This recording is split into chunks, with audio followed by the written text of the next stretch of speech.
lo que nos dice el IMSS y el ISSSTE es que su ley, ninguna de las dos leyes determina que los matrimonios tienen que ser entre hombre y mujer. Eso lo dice, no lo dice explícitamente ninguna ley. Pero nos dicen que haciendo una lectura comprensiva de la ley y del reglamento y de otra serie de documentos internos, desprenden que hay algunas ocasiones en donde alguno de estos institutos dice la esposa del beneficiario o dice la viuda del beneficiario, y entonces interpretan que lo que quiso decir el legislador fue hombre y mujer, el matrimonio es entre hombre y mujer. Esta resolución se emite justo después, un mes después de la reforma constitucional del 2011, derecho humano, el artículo primero, y lo que le dice CONAPRED al IMSS y al ISSSTE es: si tu ley no lo dice y lo que tú estás haciendo es una interpretación, tú tienes que interpretar según el artículo primero constitucional. No puedes interpretar según otros criterios, lo que más favorezca a la persona. Ahora está en un proceso de litigio. El IMSS y el ISSSTE abrieron, solicitaron la revisión,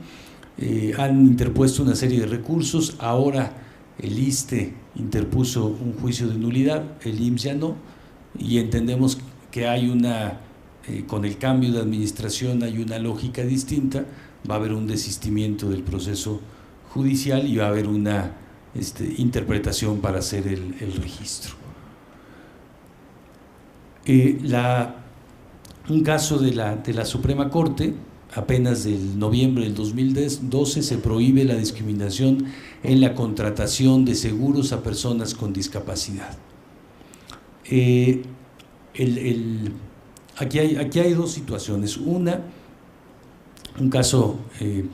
voy a mencionar primero el otro caso. Hay un caso por el cual el CONAPRED emitió una resolución en 2007 en razón de que el seguro institucional que tenemos todas las personas servidoras públicas de los tres poderes y de los organismos autónomos, el seguro institucional que contrata la Secretaría de Hacienda para todo el servicio público, establece distinciones discriminatorias para personas con discapacidad. Por ejemplo, todavía hoy establece que una persona con discapacidad no tiene derecho al seguro de vida. Sí tiene derecho al seguro de gastos médicos mayores, pero si tiene un dictamen de discapacidad por parte del IMSS o del ISSSTE, no tiene derecho al seguro de vida como prestación. Lo tiene que pagar la persona trabajadora. Para todas las demás personas que no tenemos discapacidad, es la institución pública la que paga nuestro seguro de vida. Para las personas con discapacidad lo tienen que pagar ellas, porque el asunto que dice, el tema a dirimir que dice o que decía en ese momento la Secretaría de Hacienda junto con las aseguradoras, es que el riesgo, no lo frasea así, pero sí lo dictamina así, el riesgo financiero está por arriba del derecho. Lo que dijo la Corte en noviembre del 2012 prohíbe la discriminación en la contratación de seguros a personas con discapacidad. Todavía no es una resolución que pueda modificar el sistema de aseguramiento privado en el país, ni tampoco el del aseguramiento público, pero sí ya hay una prohibición para que se hagan los ajustes que requieran hacerse, que se tome en cuenta el riesgo financiero, que ese es el negocio al final de las aseguradoras, pero que no se limite el servicio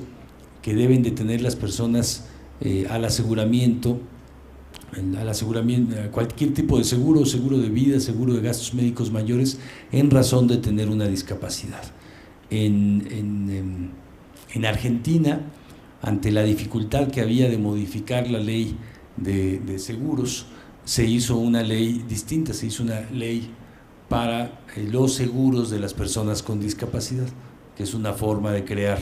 digamos, un mecanismo de entrada para que puedan tener estas personas un aseguramiento. La Corte también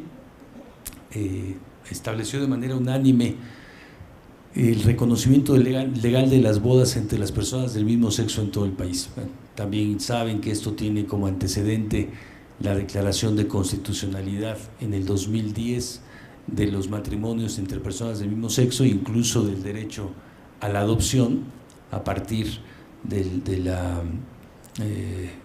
recurso que interpuso la Procuraduría General de la República ante esta modificación al Código Civil del Distrito Federal. Declararon inconstitucional por discriminación una fracción del artículo 143 del Código Civil del Estado de Oaxaca, que define el matrimonio como la unión entre un hombre y una mujer para procrear. Esto va a ir modificando, aunque es una definición aún que ha permitido solamente que puedan contraer matrimonio las personas que presentaron el amparo en el Estado de Oaxaca, va a ir modificando el sistema de tal manera que se pueda tener un matrimonio igualitario para todas las personas en el país, creemos. El caso de Inés Fernández Ortega y Valentina Rosendo Cantú es un caso significativo, dos mujeres indígenas del pueblo Mepá de Guerrero, víctimas de violaciones graves de derechos humanos, de abuso,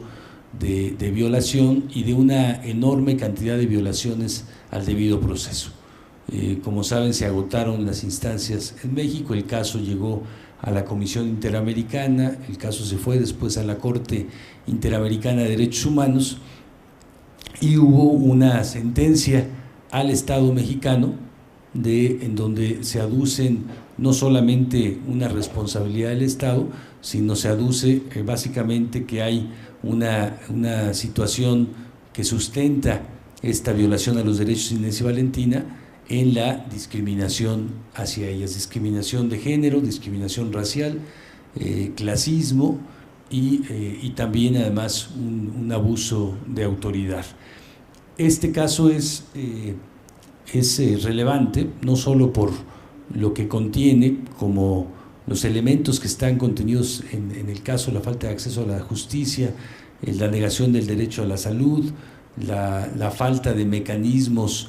como los que mencionaba, de intérpretes y traductores para poder tener acceso a un juicio justo, la necesidad y la imposibilidad que hubo en ese momento de documentar la discriminación institucional, sino porque abre la puerta a una serie de reformas para modificar el sistema de la discriminación en México, el sistema de la discriminación en relación con la justicia. Uno es que establece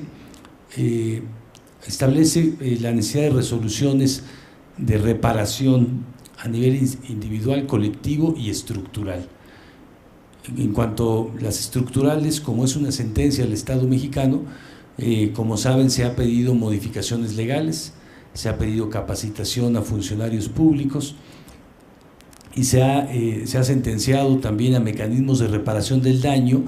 y se ha solicitado expresamente al Estado mexicano un reconocimiento de responsabilidad del Estado. El año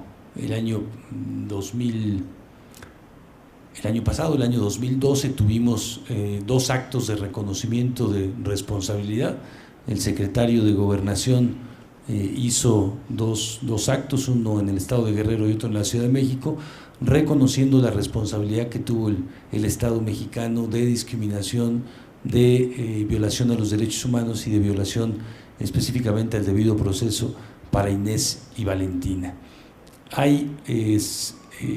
otras dos sentencias de la Corte Interamericana de Derechos Humanos que tienen elementos similares, en donde la discriminación es un elemento que ha determinado la Corte Interamericana, en la cual ha incurrido el Estado mexicano. Otro de ellos es las mujeres muertas y encontradas en campo algodonero, ¿no? Este también tiene un elemento de discriminación que está descrito en la propia sentencia de la Corte Interamericana, y me parece que habrán oído también una resolución de la Corte. Esta no es contra el Estado mexicano, es contra el Estado chileno, el año pasado, en el caso de Karen Atala. Karen Atala, una jueza chilena,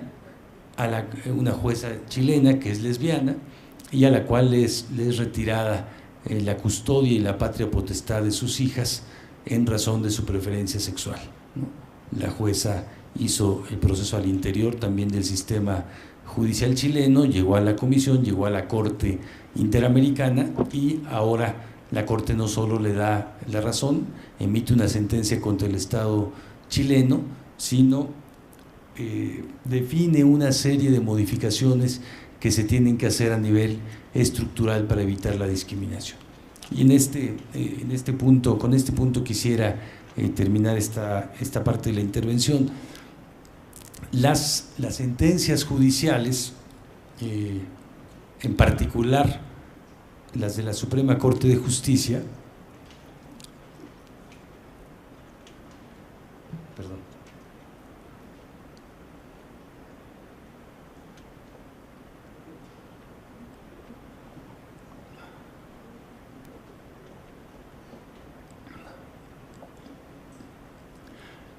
las sentencias, mencionaba en especial de la Suprema Corte de Justicia, son un motor poderoso para ir modificando tanto la legislación como las políticas públicas en materia de no discriminación. En términos muy generales podemos decir que el derecho, no solo este derecho, sino todos los derechos que están reconocidos comienzan con el reconocimiento, pasan por los mecanismos de garantía que tiene que establecer el Ejecutivo y cuando estos no son cumplidos adecuadamente tienen derecho a ser exigidos y a ser justiciables. Las sentencias cada vez más están reconociendo que hay contenidos estructurales, que hay contenidos causales, no solamente es el hecho el que causó una determinada violación a la no discriminación, sino que hay elementos legales, hay elementos institucionales que tienen que ser modificados y se están determinando una serie de acciones que tendría que cambiar el Estado mexicano en ese sentido. Entonces creo que como motor para poder no solo hacer justiciable el derecho a no discriminación, sino para poder modificar la legislación y para poder modificar la política pública, es de absoluta importancia el trabajo del Poder Judicial de la Federación, ¿no? No hay manera de poder terminar de modificar el sistema legal, al menos no hay manera de poder terminarlo rápidamente, si no hay maneras de encontrar las violaciones al derecho a no discriminación vía los procesos de administración de justicia. Igual que el trabajo de los organismos internacionales, por ejemplo la Oficina de la Alta Comisionada de Naciones Unidas para los Derechos Humanos o ONU Mujeres o UNICEF, estos son instancias que aceleran los procesos nacionales, son instancias que mediante la cooperación internacional, mediante las vías de conocimiento, mediante la ayuda técnica pueden acelerar y mediante la presión política evidentemente pueden ayudar a acelerar procesos nacionales, pero no tienen una fuerza vinculante como sí lo tienen las sentencias judiciales, ¿no? Entonces creo que en este sentido tiene una enorme importancia pues el trabajo que puede hacer el Poder Judicial de la Federación para poder completar el marco del derecho, para que esto que se planteó en la Declaración Universal de los Derechos Humanos, en donde empezamos con la no discriminación como un principio, pueda ser realmente un derecho que se garantice, un derecho que encuentre maneras de ser justiciable. Hoy día no lo tenemos, hoy día tenemos una enorme cantidad de huecos, sobre todo en la legislación, en donde hay derechos reconocidos, pero no hay ningún mecanismo para hacerlo efectivo. La ley, por ejemplo, para personas con discapacidad, la primera ley estatal, que fue la del Distrito Federal, una ley más o menos de vanguardia de 1995,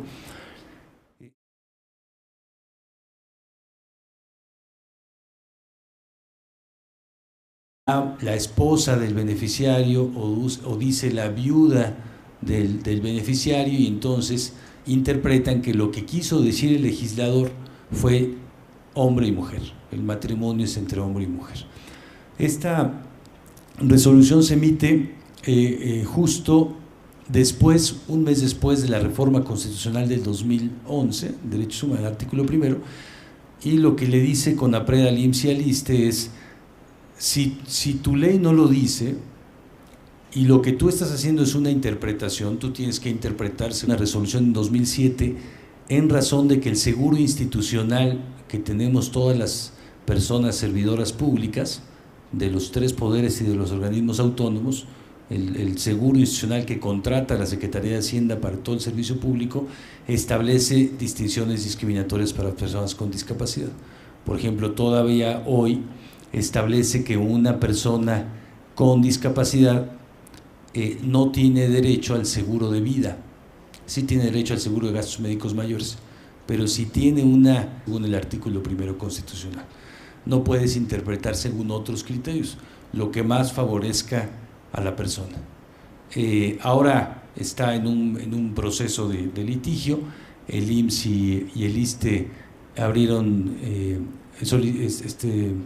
solicitaron la revisión,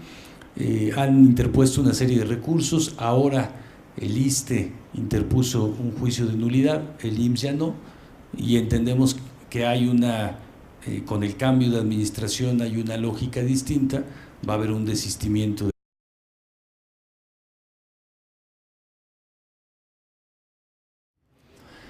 Lo que nos dice el IMSS y el ISSSTE es que su ley, ninguna de las dos leyes determina que los matrimonios tienen que ser entre hombre y mujer. Eso lo dice, no lo dice explícitamente ninguna ley, pero nos dicen que haciendo una lectura comprensiva de la ley y del reglamento y de otra serie de documentos internos, desprenden que hay algunas ocasiones en donde alguno de estos institutos dice el proceso judicial y va a haber una interpretación para hacer el registro. Un caso de la Suprema Corte, apenas del noviembre del 2012, se prohíbe la discriminación en la contratación de seguros a personas con discapacidad. Aquí hay dos situaciones. Un caso, voy a mencionar primero el otro caso. Hay un caso por el cual el CONAPRED emitió